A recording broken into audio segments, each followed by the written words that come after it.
Expect చేశారు YCP దగ్గర నుంచి, తీరా చూస్తే ఆయన ఈ రకంగా స్పందించని చూస్తున్నాం సార్. మరి మీరేం చెప్తారు సార్? వైసీపీ నుంచి కాదండి, ఆయనే క్షమాపణ, ఆయన నుంచి క్షమాపణ వైసీపీ ఎక్స్పెక్ట్ చేసింది. మీరు వైసీపీ నుంచి అనేసారు కానీ ఇప్పుడు ఆయన నుంచి క్షమాపణ వీళ్ళు ఎక్స్పెక్ట్ చేస్తున్నారు. ఇదే సమయంలో వారు క్షమాపణ చెప్పడం మానేసి ఒక విచిత్రమైన ఆర్గ్యుమెంట్తో ముందుకొచ్చి ఈ 11 అనేది మీరు ఏమైనా పేటెంట్ తీసుకున్నారా అని ప్రశ్నించి ఒకవేళ ఈ 11 మీరే పేటెంట్ తీసుకున్నామని, అదే పర్మనెంట్గా మీ నెంబర్ అని చెప్పండి, నేను కన్విన్స్ అవుతా. అలాగే అక్కడ నేను వాడినటువంటి మేకలు గొర్రెలు లాంటి వాళ్ళు మీరే అని, అది కూడా మీరు కమిట్ అయిపోతే అప్పుడు సారీ చెప్తా, అప్పటి వరకు సారీ చెప్పను. సో బాల్ మీ కోర్టులో ఉంది. మీరు వ్యవహరించే తీరుని బట్టి నేను సారీ చెప్పాలా వద్దా, మీరు వ్యవహరించే తీరుని బట్టి నేను సారీ చెప్పాలా వద్దా డిసైడ్ చేసుకుంటా అన్న టోన్లో చాలా అగ్రెసివ్గా మాట్లాడారు. ఆయన మాత్రమే కాదు, ఆవిడ కూడా అలాగే మాట్లాడారు. అంటే యాక్చువల్గా ఆ ఈవెంట్లో ఆయన మాట్లాడుతున్నప్పుడు తాము లేము, అందువలన అతను అలా మాట్లాడాడు అని చిత్ర హీరో ఆల్రెడీ మీడియా ముందుకు వచ్చి మాట్లాడేశాడు. విశ్వక్సేన్ జనరల్గా విశ్వక్సేన్ అంటేనే యాటిట్యూడ్ అనేటువంటి ఒక అభిప్రాయం ప్రపంచంలో ఉండగా ఆయన చాలా సబ్మెసివ్గా మాట్లాడాడు. చాలా వినయంగా మాట్లాడుతూ వైఎస్ఆర్సీపీకి విజ్ఞప్తి చేశాడు వినమ్రంగా, దయచేసి సినిమాని టార్గెట్ చేయకండి పాలిటిక్స్ కోసం అని. అంటే పొలిటికల్ మోటోతో పృథ్వీ మాట్లాడాడు అనే విషయాన్ని విశ్వక్సేన్ కూడా అడ్మిట్ చేశాడు. అనవసరంగా ఆయన రేపాడు, మీరు కదిలారు, ఇది సినిమాకి కానీ సినిమా యూనిట్కి కానీ సంబంధం లేని గొడవ, ఈ వివాదంలోకి సినిమాని లాగొద్దు, మీరు పొలిటికల్గా ఫైట్ చేసుకోండి, అంతే తప్ప సినిమాని దీనిలోకి లాగొద్దు అని చెప్పి తను రిక్వెస్ట్ చేశాడు. కానీ వాళ్ళు సినిమాని లాగారు. అంటే ఈ వేదిక మీద జరిగింది కాబట్టి ఆల్రెడీ వీళ్ళకు ఒక అధికార ప్రతినిధి ఉన్నారు. శ్యామల గారు నిన్న మాట్లాడారు కదా మీడియా ముందుకు వచ్చి, ఆవిడే ఈ మీటింగుల్లో జరుగుతున్నటువంటి వ్యాఖ్యానాల మీద, పర్టికులర్గా సినిమా ఈవెంట్స్లో వైఎస్ఆర్సీపీకి వ్యతిరేకంగా దొర్లుతున్నటువంటి భావజాలం పట్ల తమ అభ్యంతరాన్ని చెబుతూ ఒక ప్రెస్ నోట్లోనో లేదా ప్రెస్ మీట్లోనో ప్రకటించవచ్చు. అది మానేసి సినిమాని టార్గెట్ చేయటం వలన అనవసరమైన తలకాయ నొప్పులు, అంటే అది బజ్గా పరిణమించి ఆ సినిమా విజయానికి దోహదపడవచ్చు కూడా. ఒక దశలో చిరంజీవి గారి పట్ల సాఫ్ట్ కార్నరే ఉండేది వైసీపీకి, కానీ ఆయన ఒక వేదిక మీద చేసినటువంటి స్ట్రైట్గా చేసినటువంటి 2-3 కామెంట్స్, దానిలో కూడా చిత్ర పరిశ్రమని పిచ్చుకతో పోలుస్తూ మా మీద బ్రహ్మాస్త్రాలు వేయకండి అని చెప్పి రిక్వెస్ట్ చేస్తూనే మాట్లాడాడు ఆయన. అయినప్పటికీ ఆయన్ని టార్గెట్ చేసి ట్రోల్ జరిగింది ఆ టైంలో.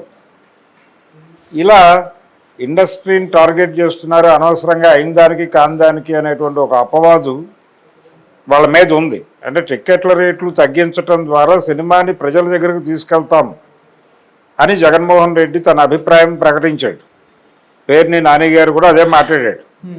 అయితే ఇక్కడ సినిమాని జనం దగ్గరికి తీసుకెళ్ళడానికి రేట్లు తగ్గించాల్సిన అవసరం ఉందని ఈ మధ్య కాలంలో సినిమా పరిశ్రమ కూడా అభిప్రాయపడుతోంది. వీళ్ళకంటే ముందే అన్నాడు ఆయన. కానీ టిక్కెట్ల రేట్లు పెంపుకి ప్రతికూలంగా ఉండటం వలన జగన్ ఇండస్ట్రీకి, పర్టికులర్గా బిగ్ ప్రొడ్యూసర్లకి, బిగ్ సినిమాకి ఎనిమిగా మారాడు. అందుకని కొంత యుద్ధ వాతావరణం ఉంది ఏపీ గవర్నమెంట్కి, ఇండస్ట్రీకి అని ఆ టైంలో వినిపించిన మాట. చంద్రబాబు నాయుడు గారు తన పార్టీ ప్రచారంలో దీన్ని కూడా వినియోగించుకున్నాడు. ఎవరినీ వదలలేదు, ఎక్కడో ఉండేటువంటి హైదరాబాద్లో ఉండే సినిమా వాళ్ళని కూడా ఇబ్బంది పెట్టాడు అనే పద్ధతిలో ఆయన ఎన్నికల ప్రచార సభల్లో మాట్లాడాడు. ఈ విధంగా జగన్మోహన్ రెడ్డి సినిమా పరిశ్రమతో ఒక కయ్యం పెట్టుకునే ధోరణిలో ఉన్నాడు అనే అభిప్రాయం ఇప్పటికీ చాలామందికి ఉంది. ఈ అభిప్రాయానికి బలం చేకూర్చేదిగా తయారవుతుంది ఇలా సినిమాని టార్గెట్ చేస్తే. అందుకని సినిమాని టార్గెట్ చేయకుండా విడిగా మీరు పెట్టేటువంటి ప్రెస్ మీటుల్లో పృథ్వీని విమర్శించండి, టార్గెట్ చేయండి, విమర్శించండి. బలానా వేదిక మీద ఇలా మాట్లాడాడని చెప్పండి. ఆ వేదిక మీద మాట్లాడిన సందర్భంగా హీరో సంజయ్ చెప్పినా ఇతను చెప్పడం లేదు, ఇతన్ని మేము పర్మనెంట్ శత్రువుగా చూడాల్సి వస్తుంది అన్న టోన్లో, కొంచెం వార్నింగ్ టోన్లోనే మాట్లాడండి, తప్పేం లేదు దానిలో. జరుగుతున్నది అదే. అతను కూడా అలాంటి అగ్రెసివ్నెస్తోనే మాట్లాడాడు, పృథ్వీ కూడా. మీరు అదే అగ్రెసివ్నెస్తో మాట్లాడినది పర్సనల్ గొడవే.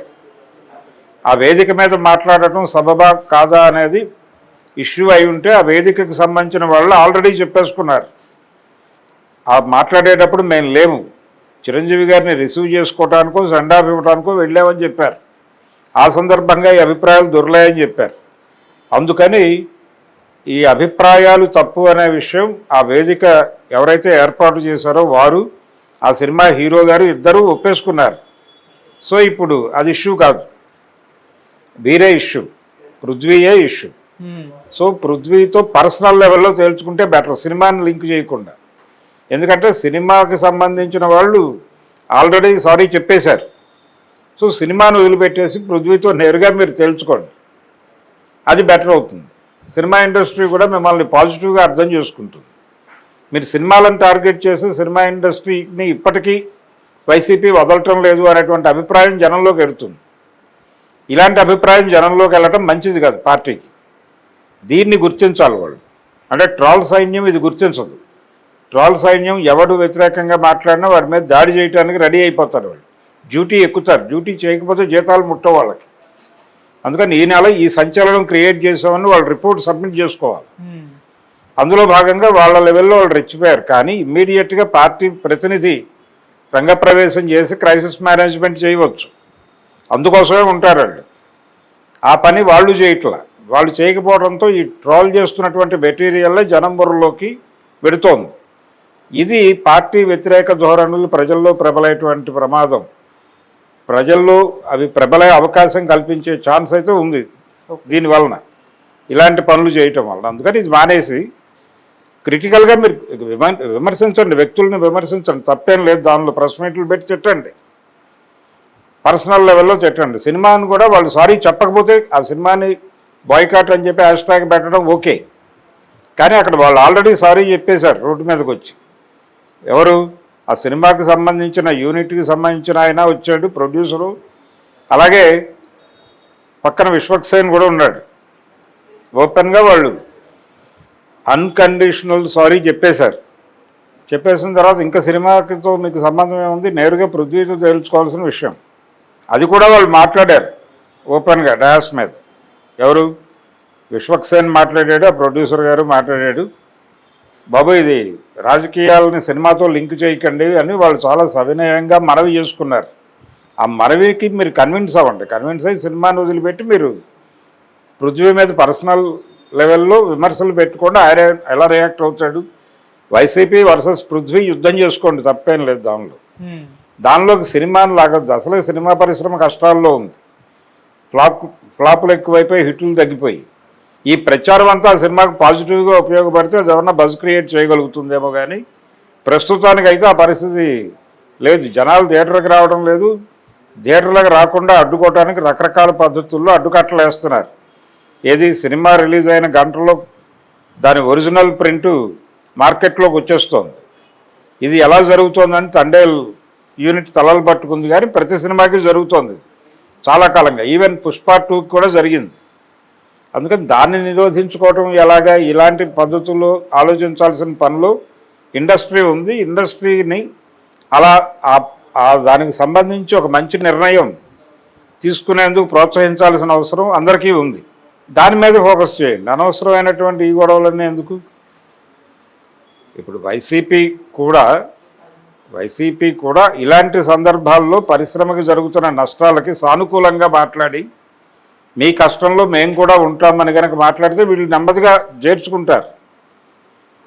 రేపు పొద్దున అధికారంలోకి రావాల్సినటువంటి పార్టీ అనుకున్నప్పుడు అందరితోనూ సత్సంబంధాల్లో ఉండాలి.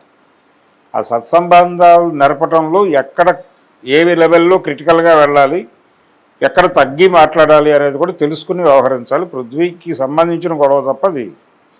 వీళ్ళకి అనవసరంగా ఇతరేతర అంశాలన్నింటినీ లింక్ చేసి గొడవ చేస్తున్నారు. ఇంకొంచెం సంయమనంగా కూర్చుని ఆయనలా బేస్లెస్గా మాట్లాడేశాడు, వీళ్ళు కూడా అలాగే బిహేవ్ చేస్తే అలాగా. వీళ్ళు ఇంకొంచెం మెచ్యూర్డ్గా బిహేవ్ చేయాలి కదా, ఇంకొంచెం ఆర్గనైజ్డ్గా బిహేవ్ చేయాలి కదా, అది కనిపించట్లేదు. ఈ ధోరణి అలవర్చుకోకపోతే 5 ఏళ్ల తర్వాత ప్రభుత్వం సాధిస్తాం అని మీరు చెప్తున్న మాట అబద్ధమయ్యే ప్రమాదం ఉంది. దాన్ని దృష్టిలో పెట్టుకుని వ్యవహరించాలి.